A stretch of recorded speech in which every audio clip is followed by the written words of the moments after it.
advantage of students coming as opposed to adults is that students have, frankly, a lot longer to live, and they're going to probably have more opportunities to impact, culture for a longer period of time. So it's great if some, retiree in America is finally able to come to China. But, if we can have students coming, they're probably going to be able to have a lot more impact on Sino-U.S. relations moving forward, ensuring that, there's more understanding between people and so forth. So, Jason, on that look, I have a question for you, because one of the things I've been grappling with, I think, about that is knowing that there is a sort of benefit and a really important benefit to getting to know places and different people, and sort of the idea of the trip is being ultimately rooted in that notion, right? It's helpful to sort of break through stereotypes and biased media coverages and all of that stuff. And it also strikes me as true that, the vast majority of people in both the U.S. and in China, let alone the rest of the world, will be able to physically go on trips like the one that I went on. So I'm curious what you think in terms of how to, I'll say it, bridge the divide, as it were, between places to develop connections, to have conversations across, those cultural and geographic lines. How is there a way that we can think about doing that doesn't require, massive travel plans and expenses? Well, absolutely. Sure. I think there are apps, if we're going to talk about the digital age, right, that people do go online and they do meet each other. I've actually watched a lot of these videos on Instagram and X and other platforms where people post videos of each other surprising one another with things they might not expect to learn about each other. There's this famous Uyghur gentleman who, he looks Western, he looks Caucasian. So he likes to pop, and his English is impeccable. So he pops up on these platforms and he starts talking to people, and pretty soon he's like, yeah, I'm Chinese, and people are like, no, you're not. And so it's a great opportunity for people to realize that China is not just a bunch of Han people, that in fact China has 56 ethnic groups, 55 of those are minority groups. And so learning about that, I think, is a really interesting surprise for a lot of people who do see China with like a blanket vision from like Hollywood and movies about Bruce Lee and stuff. And their impression of China is, honestly, for most people don't dislike China or like China. Most people don't know anything about China. What is it, like Chinese food and kung fu movies and, maybe a couple of other stereotypes, right? Yeah. But, I do think that there is no supplement for like going to a country, especially when it's very clear to me personally that politicians in our country, and not just our country, but a lot of the G7 countries, have been portraying what's going on in China, and they're misrepresenting what life in China is like. So I think due to the fact that the wealthy control media and politicians in our countries, like, it's very kind of important for people to come here and kind of see China for itself and realize that there's way more to what's going on than like, oh my gosh, there was a boat incident in the South China Sea. Oh, we should all be scared. No, actually, like, people in China and people in the U.S. are very similar, actually. People, there's somewhere in America in the afternoon, a grandpa is holding his grandson's hand and they're walking to school. And in China, the next evening, it's afternoon in China, and there's a grandmother holding her granddaughter's hand and walking to school. I mean, it's pretty much the same. Families who want a better life for their kids, for their families, for their grandparents, for their parents, for their communities in both the U.S. and China. And there's a spectacular difference in culture, obviously, right? Culture like dance styles, music, dress, how one behaves at functions and so forth. But at the base of everything, people in the United States, my own family, are not that dissimilar from the families that I've met here in China. Yeah. Like, obviously there are all these things that pop out that are different, like, but there's so much that we have that's just common. I mean, globally, we're all just one human family. So I really would like to see more people come to China. And, it's never been easier than right now. I just want to mention a couple of things since you asked this question. If you are from the EU, right now, you don't even need a visa to come to China. You can just pop on a plane and fly to China, because China has been easing visa restrictions. In order to get a tourist visa to come to China from the United States, previously you needed to book your flight ahead of time and book your hotels ahead of time, then apply for the visa. which is a really, maybe cart before the horse kind of way of doing things. And so China has changed that. Now you can just apply for the visa with no bookings whatsoever. So then after you get the visa, you would be able to book everything appropriately and go at the time that when your visa is functional. So China has been taking note that it wants more people to come and see it, to come and, meet people here, to have these people-to-people exchanges, not just at the level of diplomacy, not just at the level of businesses, but the level of normal, everyday folk, just regular people who were like, oh, well, I want to travel. Maybe I want to travel to China. And so that has been made easier and easier and easier. There are some obstacles to that because our own State Department on its own website is like warning Americans, oh, no, it's very dangerous in China. Well, if you are, in fact, an agent of the U.S. State Department who is coming here to spy, it might not be the safest place. But for everyone else who just wants to see the Great Wall and, try, like, local cuisine, it's perfectly safe in my opinion. So, there's that. But, it would be nice to see, digital platforms more active in facilitating other kinds of people-to-people exchange in addition to coming and seeing China for once. Yeah, I just don't know what that would look like. I think there's got to be other models than what I've seen right now. And I think you're right. There is something, I think it's a challenge, right? But there is something about being present in a place that you can't really replace. Let's just turn this on because I haven't been in the United States very much in the last 10 years. Yeah. I've only been there for maybe 2 weeks out of the last decade. But when I watch media, and I'm not talking about Chinese media, I'm talking about American media, it's like one school shooting after another, the danger in the streets, people attacking each other, because that's what media is. Media is like, it wants to sell, it wants to make commercials, it wants you to watch, so it's very sensational. But like my experience of going to like my mom's hometown, Modesto, California, walking around, is it's just kind of boring. There's like birds and people are like shopping and stuff and maybe fighting over a parking space in the Walmart. Right. Like it's not all sensational and like scary. It's just an ordinary kind of place. That's right. And so, the same is true of China. It's not this sensational, crazy place. It just like people have outside of the United States, I've met a lot of people. That's one of the great things of living abroad. I get to meet a lot of international citizens. And we talk about America, and people are like, in America, like everyone has a sports car. And I'm like, no, that's just Hollywood, right? So these misrepresentations, these distortions that media feed people from Instagram, right? Or from like Facebook and all, or just like Hollywood movies, don't show what America is like. And the same is true of China.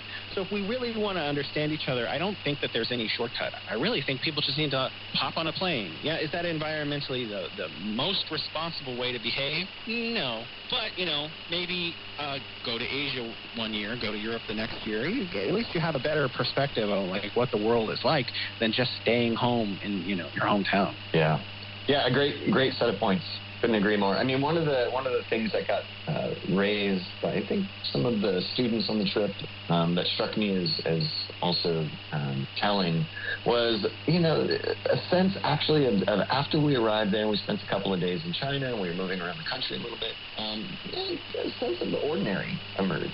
And that was interesting, right? And this is an ordinary people, looking to live a good life, being curious about certain things, kind of getting off of work and wanting to get home, and I think there's a connection in the everyday in that way between people, probably. So very interesting. You're also traveling in a giant pack of what we call Huawei, right? A bunch of foreigners all together, and you're going to some smaller towns and cities, right? Yeah. So what were your interactions with locals standing out as this, tall foreigner guy? With blue eyes, no else.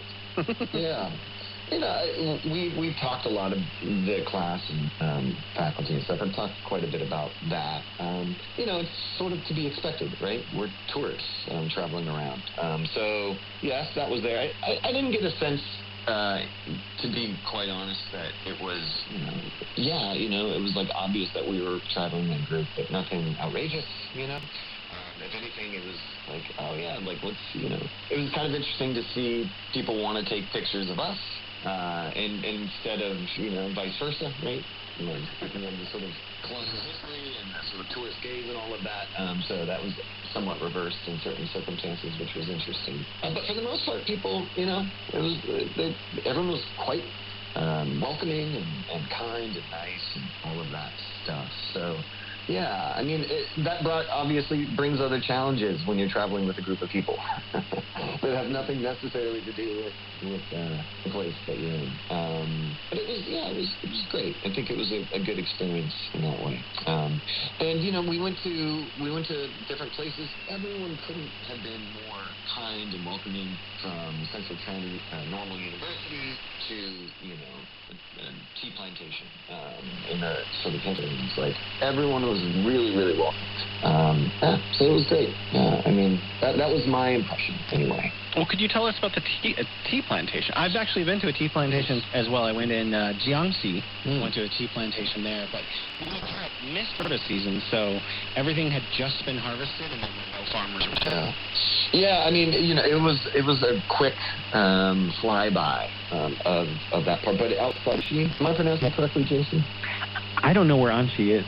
Okay. I know some people named Anshi, but when the tones change, everything's changed. Yeah, there you go. Yeah, I mean, towards the Grand Canyon, sort of tourist site outside of Yicheng there, kind of relatively close to the dam. Anyway, it was small villages that looked to me like a part of this, undergoing this process. It sounds like you're familiar with, where there's been an increased effort to address rural property. And it seems to me that a part of the way in which that has unfolded is an emphasis on tourism, particularly, I'm guessing, domestic tourism. Yeah. So that was a part of how we encountered these tea farms and stuff. And that was remarkable, right?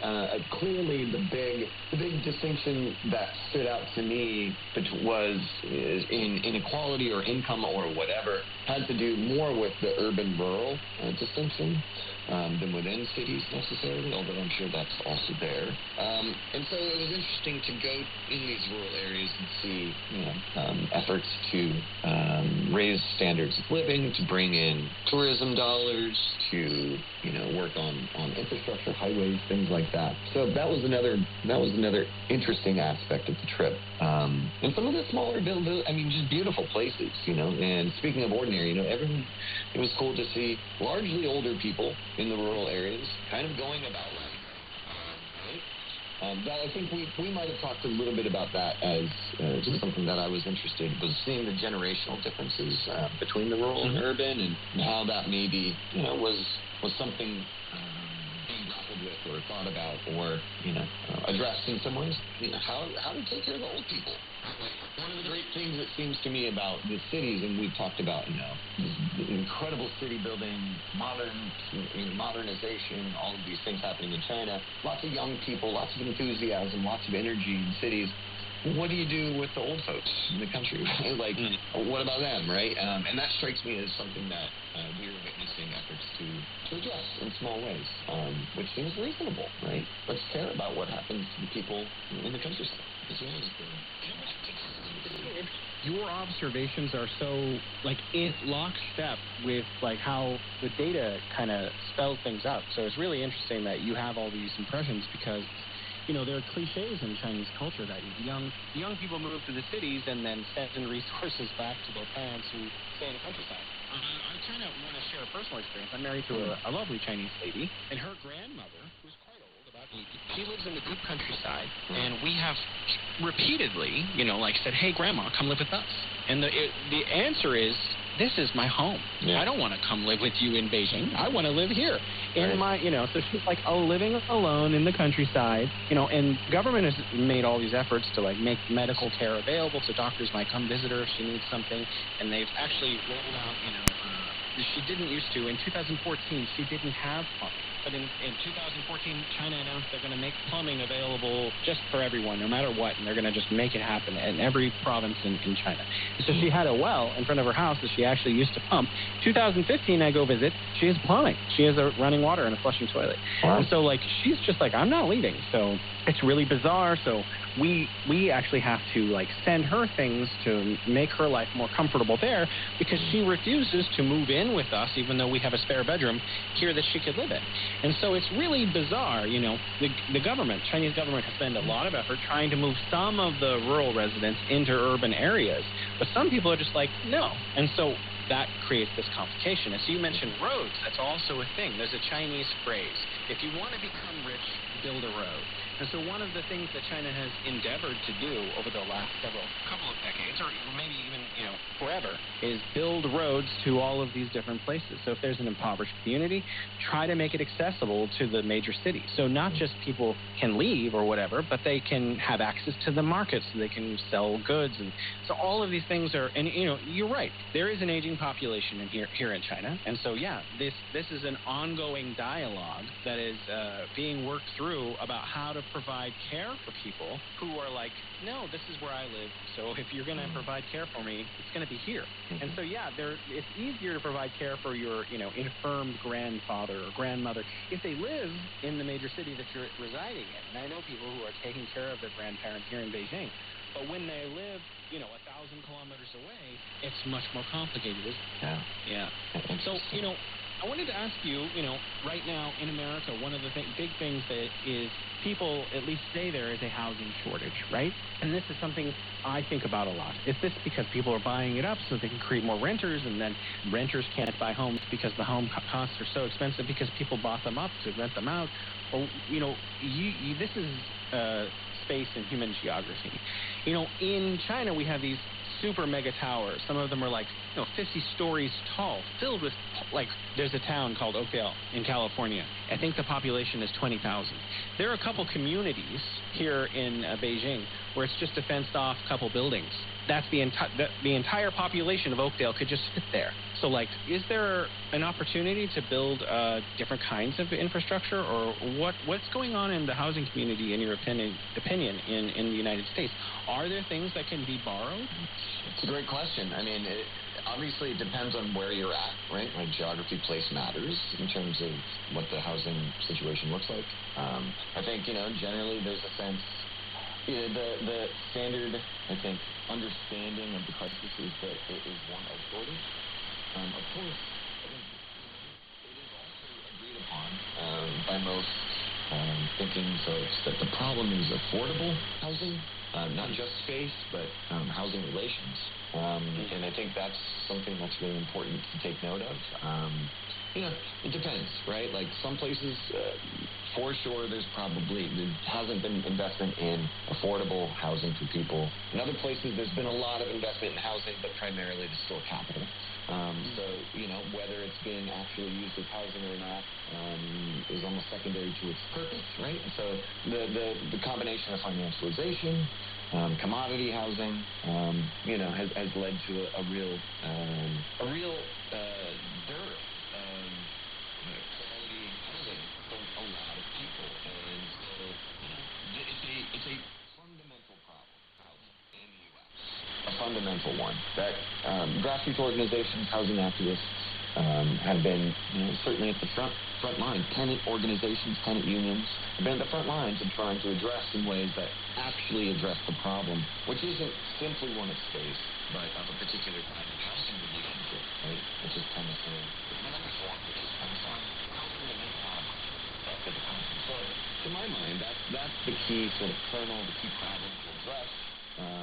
Certainly, I think, we can imagine, the amount of investment for public infrastructure for housing in China would be a welcome, exercise, welcome project in the United States. We need more social housing. We need more public housing. And so, yeah, I think, of course, that'd be great. Of course, then what happens is politics, right? Housing is, all politics is local. This is true everywhere, I think, but especially in the U.S., that's tied to housing politics. And it's different depending on where you're at, right? Yeah. So the federal government in the U.S., for example, has spent the past 10 years tearing down low-level housing and building it, replacing the balcony systems and things like that. So, there's a lot to contend with. I do think that right now, and especially since the crisis of 2008 to 2010, the foreclosure crisis, COVID, of course, we've seen the fledgling of the tenants movement, or the housing rights movement, that, if there is any sort of solution or, solid attempt to provide affordable housing going forward, it will be born out of those movements, to my mind. It will be born out of the models of decommodified housing and social housing that are erected from the ground up. So that's, local kHz is obviously a very different case, but an interesting one for someone from the United States who, for their entire life has been dealing with something called the crisis, or crisis after crisis after crisis. China presents an interesting alternative way to think about how dwelling might be provided, for sure. Granted, very different contexts, right? Different cultures, different local cultures. But that was certainly something that I was interested in when I was in China, thinking about the differences. The in-your-face level of housing precarity in the United States, the way in which the sheer, desperation and the amount of unhoused people literally left out of housing is remarkable. And driving through Wuhan, not sort of being confronted with the scenes of unhoused people was striking to me, for example. So, I think it's interesting. On the other hand, I think that in this crisis, it does seem like China is building a lot of space. And I'm not so, it strikes me as a lot of building. And a lot of spaces to pull, guys, hotels, lots of buildings that also seems like it might pose some challenges going forward. But that was just a sense that I had. Yeah, that's interesting. Yeah. I just want to mention that, despite the fact that there are many housing in China, right, which is a problem that the economy in China is dealing with, that Hilton is actually building 731 new hotels in China. Yeah. So, and they're considered luxury. Yeah. Last question. Researcher on space and human geography. If you could spend more time in China and study, what would you be most interested in learning about, studying? Wow, that's a great question. I mean, so many answers. I actually would like to spend a little bit more time with the trade fish. I think that would be an interesting sort of in to thinking about questions of space, land ownership, different models of ownership, how markets and collective ownership are being integrated in particular ways. Just a sort of a general interest. But also, I'm really fascinated with Chongqing and this notion of Chongqing as a kind of inland port city, right? To me, as an urban geographer and human geographer, I'm very interested in that idea. And that city seems very interesting from a planar geographer's perspective. So I'd be interested to think and look more into that. Among other things, right? Like, I think for me also, I'm very interested in Chinese culture. That's something that we didn't get a very good chance to learn about or talk too much about in the class. But that strikes me as really interesting and something that, I would like to know more about and try and have a sense of given this place, given the capacity of planning, given the poverty alleviation program, and those remarkable sort of recent history in China, I think it would be, I'm curious, right, to know more about Chinese politics and those sorts of things. So all of that in a nutshell, I mean, and I guess maybe one way to sort of sum it up is what this trip offered me is a sense of how much I don't know, right? And that's a good starting place to read. Yeah, that's always. There's a lot to know and a lot to explore. So. After 10 years ago, I feel the exact same way now. So, it's always a good place to start when you start thinking about, I'm just a guest here in China. I'm a guest in their house. So, no matter how much time I spent here, after having been raised in the United States, there's always going to be more to learn. Thank you so much for your time, Dr. John Elric. Maybe we can. Thank you, Mr. Smith. It's such a pleasure to see you, and it's always insightful to get to talk to you and hear your thoughts about things. So thanks so much for having me.